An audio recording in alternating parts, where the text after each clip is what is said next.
At my birthday dinner, she laughed and said, "You're not exactly Instagram material, so don't expect any photos tonight." Everyone laughed, except me. But when the cake came out and she saw who brought it, the whole table went silent. I've been with Jenna for 4 years. To understand what happened last night, you need to understand the woman I thought I was dating versus the woman she became.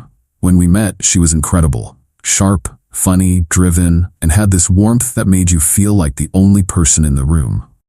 We built a life together. I was the stable one, the quiet one. I have a good job that I'm proud of, one that allowed us to have a beautiful apartment and travel a little. She was the social one, the one with the vibrant circle of friends. In the beginning it worked. I grounded her, and she brought me out of my shell. Over the last 2 years, though, something shifted. Her 2 best friends, Ashley and Maya, became a constant presence. They are the kind of people who live their lives through a phone screen. Every brunch, every walk in the park, every single moment had to be curated, filtered, and posted for validation. Slowly, they started to change Jenna. The woman who once loved quiet nights in with a movie started talking about our brand as a couple. The woman who used to praise my work started making little comments about how it wasn't very glamorous.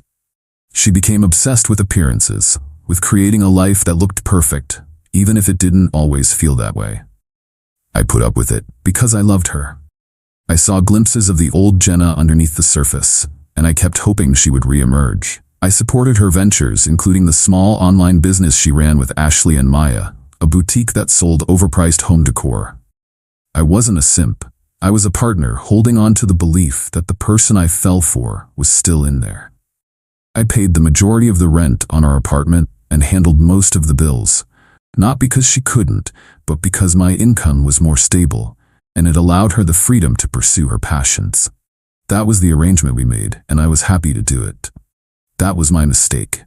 I didn't realize she had started to see my support not as a partnership, but as a service. Which brings us to last night, my 35th birthday.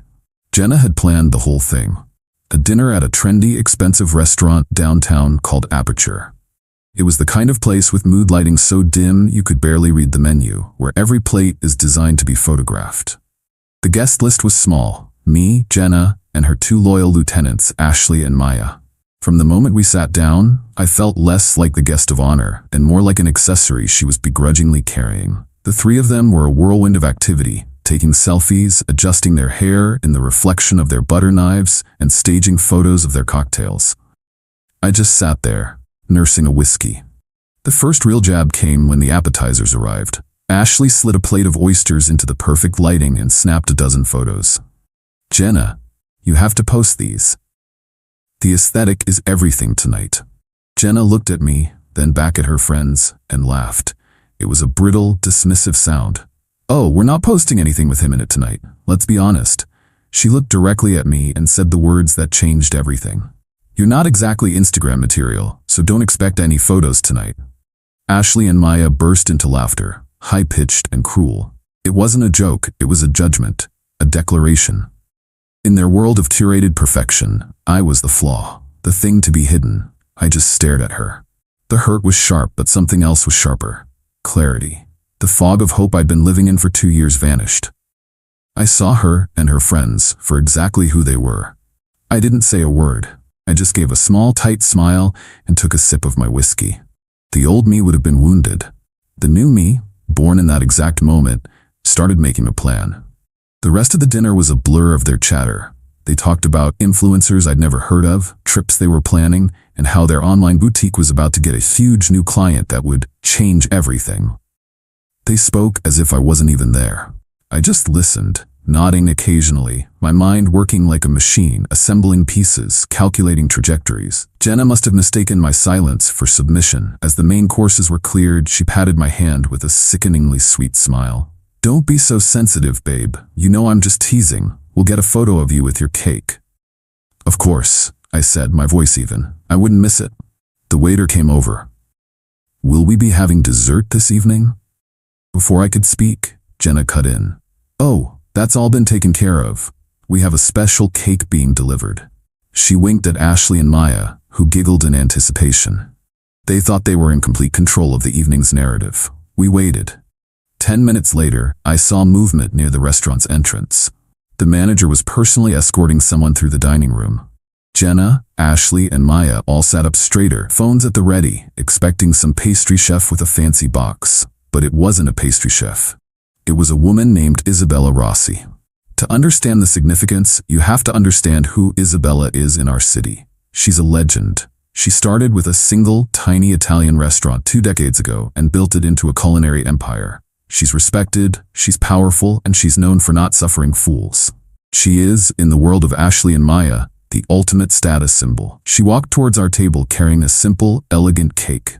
She wasn't dressed like a delivery person. She was dressed in a sharp, tailored suit, looking like she owned the place, which in a way, she did.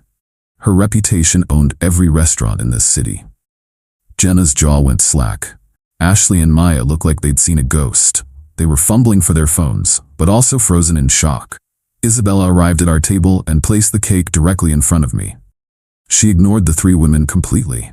She smiled a warm, genuine smile at me and said, "Happy birthday, partner. Sorry I'm late. The final permits for the new venue came through. We're officially greenlit."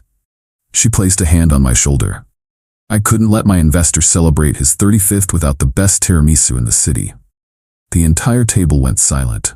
A deep, profound silence that sucked all the air out of the room.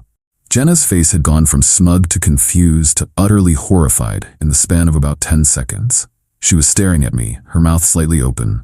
Ashley and Maya were looking back and forth between me, Jenna, and Isabella, their brains visibly short-circuiting. I looked at Jenna, the fake smile gone from my face, replaced by a calm I hadn't felt in years. I picked up my fork, cut a piece of the cake, and said, "Jenna, you remember my silent partner, Isabella, don't you?" I'm sure I've mentioned her.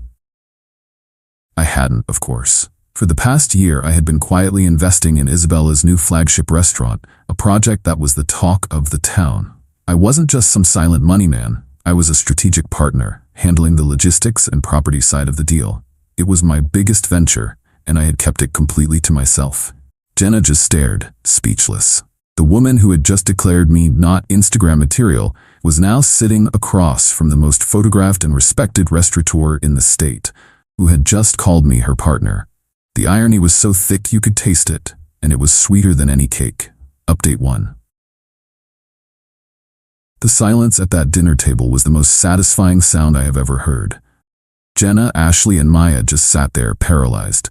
Isabella, a true professional, didn't linger. She wished me a happy birthday one more time, gave me a knowing look that said we'll talk later, and walked away, leaving a crater in the middle of our table. Jenna finally found her voice, a weak, stammering whisper. "Partner? Investor? What is she talking about?" "Isabella and I have been working on her new restaurant for the last year," I said calmly, taking another bite of the tiramisu. It was, as promised, the best I'd ever had. I handled the site acquisition and the build-out. It's a business venture I've been very excited about. Ashley and Maya were staring at me like I had grown a second head. The disdain they usually wore was gone, replaced by a frantic, confused respect. Suddenly, the boring guy who wasn't Instagram material was a player in their world of status and connections. The car ride home was a masterclass in awkward silence. Jenna kept trying to start a conversation, her voice unnaturally high. "I just don't understand why you wouldn't tell me about something so huge. We're supposed to be a team." "You seemed pretty busy focusing on our brand," I replied, not taking my eyes off the road. "I didn't want to bother you with the details." The moment we walked into our apartment, the facade crumbled. "What was that, Mark?" she demanded. "You brought Isabella Rossi to my dinner to humiliate me?" "It was my birthday dinner, Jenna," I corrected her. "And I didn't bring her.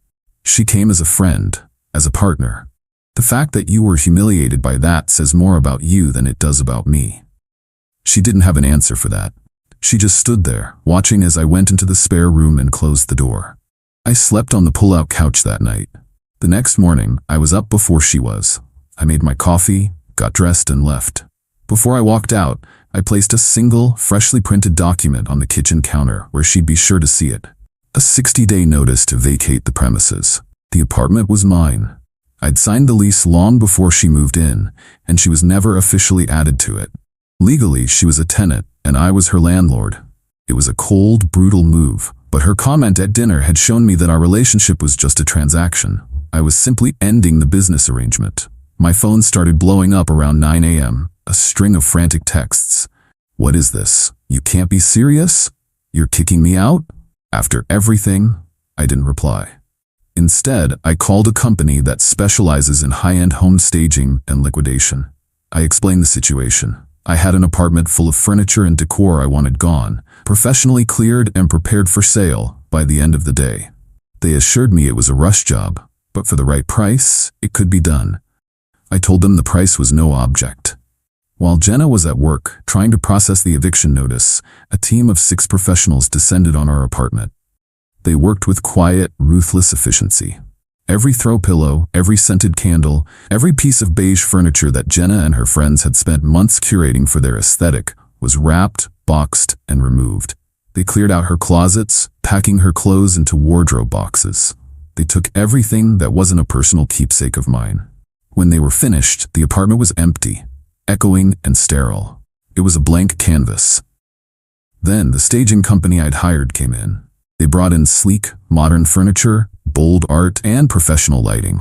By 4 p.m., the apartment didn't look like our home anymore. It looked like a feature in an architectural magazine. It looked expensive, tasteful, and masculine. It looked like a place a successful investor would live. At 4:30 p.m., I sent Jenna a single text message. Your belongings have been packed and placed in a secure, climate-controlled storage unit. Here is the address and the key code. You have 30 days of prepaid access. I then called a real estate agent, a contact I'd made through the restaurant deal, and told her I had a prime downtown apartment, newly staged, that I wanted to list for lease at a premium price. She was thrilled and promised to have the listing up by the next morning. The real genius of the plan, however, was yet to unfold. Remember that huge new client Ashley and Maya were so excited about? The one that was going to change everything for their little online boutique? I knew who it was. Jenna had let the name slip a few weeks ago, the Beaumont Hotel Group.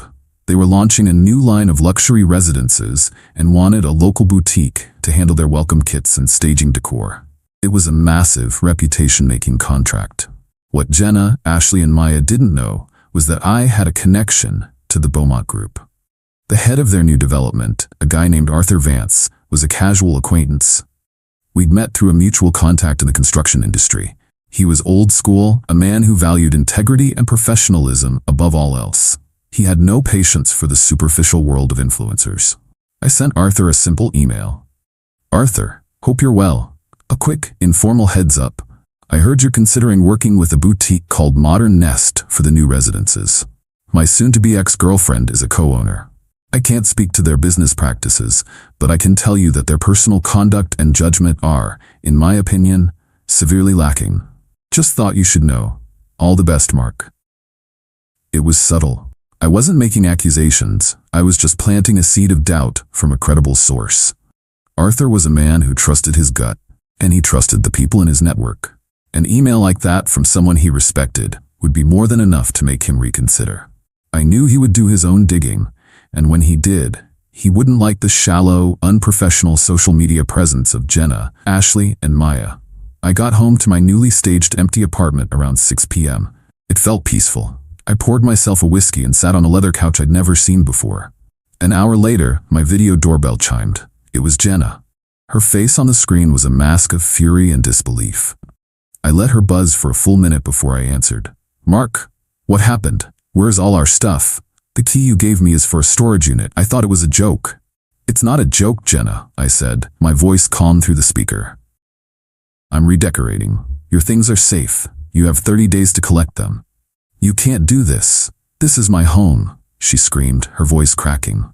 Read the lease, I said, and the notice I left you this morning. Then I disconnected the call and turned off the notifications. Phase 1 was complete. The foundation of the life she thought she had was gone. Now it was time to watch the rest of it crumble. Update 2. The 2 days following what I now call the Great Clearing were a storm of digital rage. Jenna, blocked from my phone, resorted to email and messaging apps I rarely used. The messages were a predictable cocktail of fury, disbelief, and threats. She accused me of being cruel, of being a monster. She threatened to call the police, which I knew was an empty threat. She threatened to sue me, another bluff.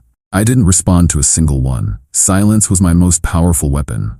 Her friends Ashley and Maya tried a different tactic. They launched a smear campaign on social media. There were vague, tear-filled posts about betrayal from those you trust most and how some men can't handle a strong, successful woman. They didn't use my name, but the implication was clear. Their followers, a small army of online sympathizers, lapped it up, leaving comments about how Jenna deserved better and that she was better off without my negative energy. It was annoying, but I knew it was the desperate act of people who were losing control. The real blowback came on the third day. I received an email from Jenna. It was different from the others. It was cold, formal, and clearly written by someone with legal knowledge. It demanded I cease all contact, return her half of the apartment's contents, and provide financial support for the lifestyle she had become accustomed to. It ended with the line, "My lawyer will be in contact to discuss the division of our shared assets, including your recent business ventures." She was coming after the restaurant deal. She thought that because we were in a long-term relationship, she was entitled to a piece of my success. This was the move I had been waiting for. This was where she would truly overplay her hand. I forwarded the email to my own lawyer, a sharp, no-nonsense woman who had helped me structure the investment with Isabella. Her reply was swift and confident. "Let her try. The investment was made from a private trust you established 5 years ago, using funds you held prior to your relationship. She has no claim. This is an intimidation tactic. Do not respond." Meanwhile, my seed of doubt with Arthur Vance at the Beaumont Hotel Group had begun to sprout. I got a call from him that afternoon. "Mark," he said, his voice a low grumble. "Arthur Vance here. I got your email. I appreciate the heads up. I looked into that little boutique you mentioned." He paused. "You were being diplomatic. Their entire online presence is a circus of unprofessionalism. Not the kind of people we want associated with the Beaumont brand. We're terminating our preliminary discussions." "I'm sorry to hear it didn't work out," I said, keeping my voice neutral. "Don't be," Arthur grunted. "You saved me a headache. We owe you one. Let me know if you need anything on the new restaurant project." The news must have hit their camp like a bomb. Around 5 p.m., I got a frantic voicemail from a number I didn't recognize. It was Ashley. Her voice was a hysterical shriek. "Mark, you have to call them back. You have to fix this. The Beaumont contract is gone. They just sent us an email, a one-sentence email ending the deal. This was everything for us. You did this. I know you did." I saved the voicemail. It was a beautiful piece of evidence, a clear admission that they believed I had the power to influence major business deals, a direct contradiction to the unsuccessful boyfriend narrative they had been pushing. That evening, the smear campaign on social media escalated from vague posts to direct, though clumsy, attacks. Maya posted a long story about a friend who was being financially abused by her controlling ex who was trying to ruin her career because he was jealous of her success. The comments were vicious. People who didn't know me at all were calling me every name in the book. This was also part of the plan. I had been waiting for them to cross a line, to make specific, defamatory statements. My lawyer had advised me to just let them build the case for me. The final piece of this phase fell into place the next morning. The real estate agent called. She had already hosted 3 showings at the apartment. One of them, a wealthy executive who had just relocated to the city, had made an offer on the spot. He wanted to lease it for 2 years, fully furnished with the new staging, at a price 20% higher than I had been asking. He was willing to pay the first 6 months up front. I accepted immediately. The apartment was officially off the market. With the contract signed, I finally broke my silence with Jenna. I sent her a single, consolidated email. "Jenna, attached you will find a copy of the new lease agreement for the apartment. As you can see, it is no longer available. Your 30-day window to retrieve your belongings from the storage unit remains in effect. You will also find a letter from my attorney. It addresses the baseless claims to my personal assets, all of which are legally protected from any claim you might make. The letter also serves as a formal cease and desist notice regarding the ongoing, defamatory social media campaign being waged by you and your associates. We have documented every post, every story, and every comment. If this harassment does not stop immediately, we will pursue legal action for defamation and seek damages. Finally, I have attached a detailed invoice. It covers the cost of the professional packing and storage of your items, as well as the full cost of the birthday dinner at Aperture, which was charged to my credit card. I expect payment within 15 days. This will be my final communication with you. Any further correspondence must go through my lawyer. Mark. I hit send and felt a weight lift off my shoulders. I had been calm, logical, and had used the system they respected, the system of money, lawyers, and contracts, against them. They had tried to fight a war of emotion and public opinion. I had fought a war of logistics and legal fact. And I had won. I knew it wasn't over.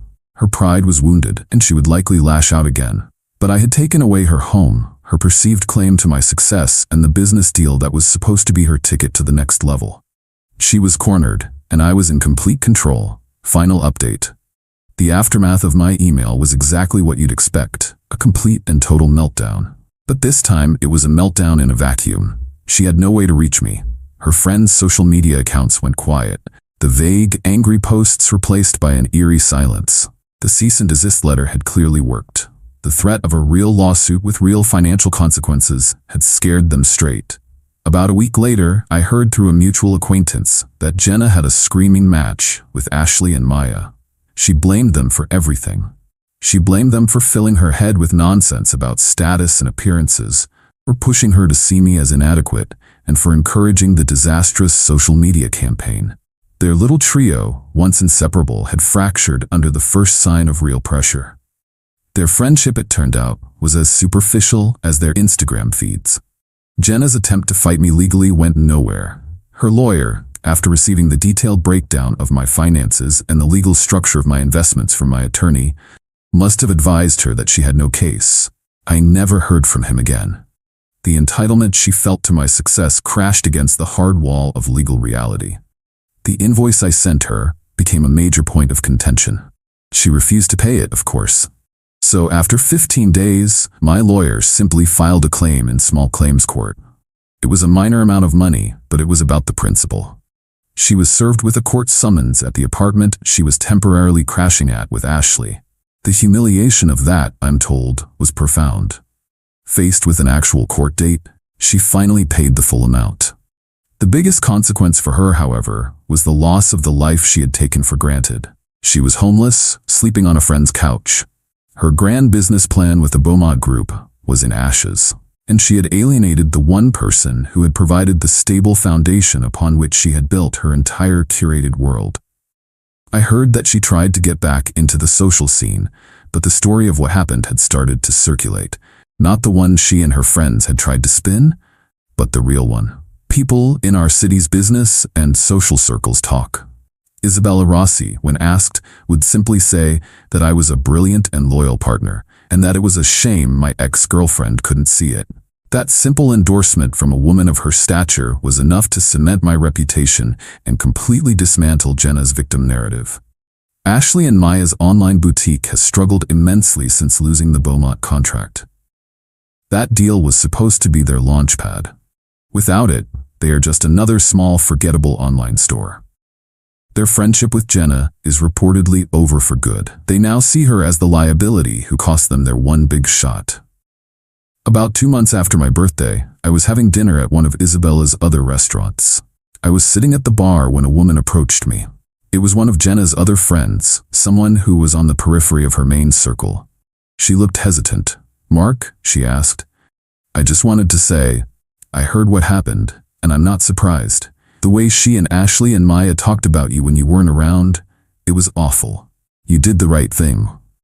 That, more than anything, felt like validation. As for me, life has never been better. The new restaurant I partnered on with Isabella opened 6 weeks ago to rave reviews. It's the hottest ticket in town. My investment has already paid off handsomely. The apartment is leased, and the extra income is just a bonus. I've been focusing on my work, my health, and reconnecting with friends I had neglected while I was trying to keep Jenna happy. I learned a valuable lesson. A partnership has to be built on mutual respect. The moment one person starts seeing the other as an accessory, or a stepping stone, or worse, as not Instagram material, the foundation is cracked beyond repair. I didn't set out to be a mastermind of revenge. I simply decided to stop being the quiet, accommodating guy and start being the man who built his own success. I took her insults and her disrespect, and I used them as fuel. She wanted a life that looked good in photos. She ended up with nothing worth capturing. I, on the other hand, stopped worrying about what my life looked like to others, and started building one that felt good to me. And that's a victory no social media filter can ever replicate.